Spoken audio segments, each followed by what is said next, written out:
Hey guys, last வீடியோவில் DMart போயிருந்ததா சொல்லியிருந்தேன். என்னென்ன வாங்கினேன்னு பார்க்கலாமா? மெயினாக போனது இந்த கண்டெய்னர்ஸ்க்காக தான். தம்பி ஸ்கூல் போக ஆரம்பிச்சதுலேருந்து அவரோட லஞ்ச் பிளேட்டில் எப்பயுமே ஒரு சுண்டல் ஆட் பண்ணிடுறது. அதுக்கு ஸ்டோர் பண்ணுறதுக்கு கரெக்டான கண்டெய்னர்ஸ் இல்லை. அதுக்காக தான் மெயினாக போயிருந்தது. அதோட 1-2 எக்ஸ்ட்ரா தேவைப்பட்டதையும் வாங்கியாச்சு. அவர் ஸ்கூல் போய் அரௌண்டு 2 வீக்ஸ் முடிய போகுது. ஆனால் அவருக்கு இப்போ தான் கோல்டு ஸ்டார்ட் ஆகுது.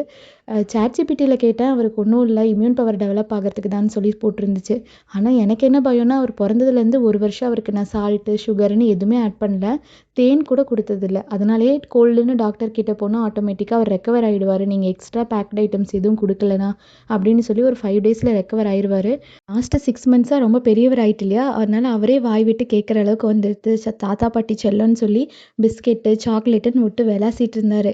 இந்த சுச்சுவேஷனில் இப்போ டாக்டர் கிட்ட போனால் என்ன பதில் சொல்லுவோன்னு நினச்சாலே பயமாக இருக்குது. இந்த மாதிரி ஃபேஸை நீங்களும் ஃபேஸ் பண்ணியிருக்கீங்களான்னு மறக்காமல் கமெண்ட் பண்ணுங்கள். அடுத்த வீடியோவில் பார்க்கலாம். டாட்டா.